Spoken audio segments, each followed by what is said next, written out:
Hi there, Chris here with another quick tip for you all. In this video, we're going to continue our look at painting the Sons of Horus from the Horus Heresy Betrayal at Kelth box set. And as you can see here, we already have our Sons of Horus already painted all up, is ready to go. And so now we're going to work on the lenses of the model. And for the lenses, we are going to create a bit of a OSL effect, give them a bit of a glow and kind of give them that menacing kind of feeling. White Scar is going to be our first color we're going to use with a little bit of Lemaine medium. We're going to slap a little bit onto our palette here and thin this out just a little bit. And we are going to paint the entirety of the eye socket within the helmet. We're not going to paint just that little lens space in there. We're also going to catch a bit of that rim around the eye as well. Because again, we're going to go for a little bit of an OSL effect, and we want to capture that entirety of around that lens that, you know, we have light emanating from those areas. And so just very carefully, we're going to fill in these spaces here. And typically with the Sons of Horus, they have a red glow. Although for something out there, you can do green, you can do blue, you can do whatever color you want. Next, I'm going to use some Flash Gets Yellow.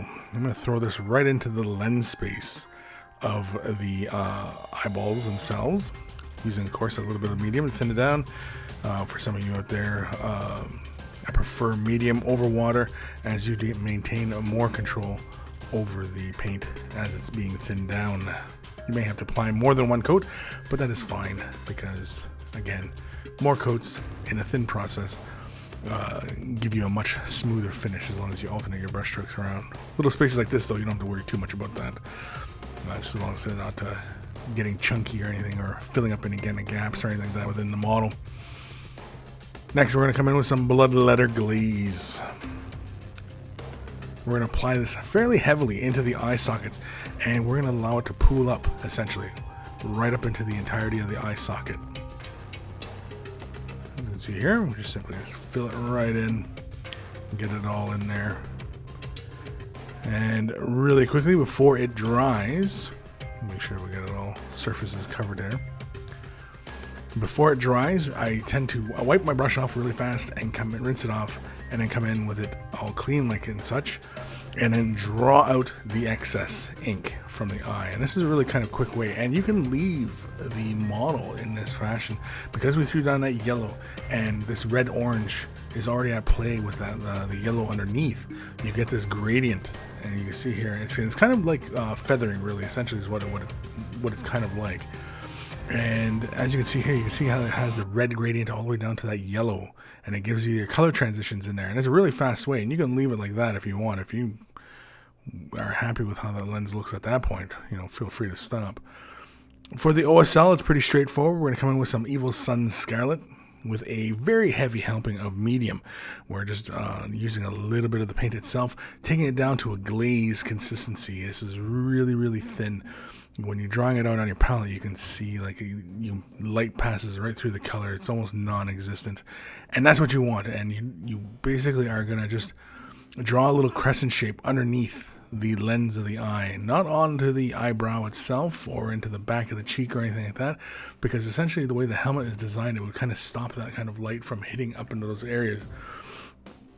So essentially, you'd only have these that glow occurring right onto what would be the cheekbones, really, and it wouldn't go any further than that. Now, of course, you could, you know, have light bouncing off of, say, the bolt gun, maybe the shoulder pad trims, things like that, the things that are close to those eyes.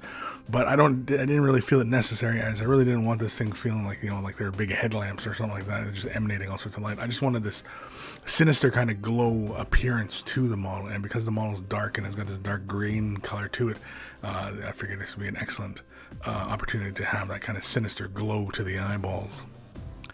Next, we're going to come in with some Wild Rider Red. We're going to thin this down just a little bit with some medium. Not taking it all the way down like a glaze, we're just thinning it way down though, and basically we're going to catch just that bottom trim of the eyeball, that space before the lens of the eye, where basically the cheekbone of the armor ends, and then you have that divot where the eyeball is. We're just trying to catch that little edge, and this is really kind of like to give us that impression that the lenses themselves are emanating light, and this is the light captured on that edge of the helmet. So you can see here, we're just very carefully trying to catch those edges. Okay, so you can see how the light now is getting really built up onto the cheekbone areas. Next, we're going to come in with Fire Dragon Bright. And again, this is just going to be a very tiny little space right in underneath where we want kind of like the central core of the eye to be glowing. And I do hit the lens of the eye as well, and just give it a little bit more orange. Just kind of punch it up just a little bit, in case it's it's not obvious that this is a glowing kind of eye socket or anything like that. And of course, you could also hit the upper brow as well, but again, it's really not entirely necessary. Here, I'm just thinning down a little bit more Evil Sunz Scarlet and just kind of building up more along the back of the cheekbone just to get a little bit more of that glow in the back of the helmet. Again, you really wouldn't have too much on the leading edge of the nose area, but you would have a fair amount on that cheekbone area. Again, this is just to help create that illusion that the eyepiece itself is glowing. And once that is done, the effect is pretty much complete. And so we can set it aside, allow it all to dry, and then move on to another portion of the model. We've got even more painting tutorials in the Silver MiniWarGaming Vault. You can watch another one today about freehanding the Sunz of Horus icon itself.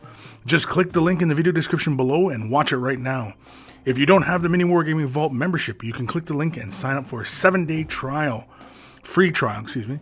Make sure that you've got the silver membership so that you can access the painting tutorials, and you'll get instant access to over 1,000 painting tutorials already in the vault. And so, as usual, leave a comment below as to what you would like to see done in the next quick tip video. And thank you for watching.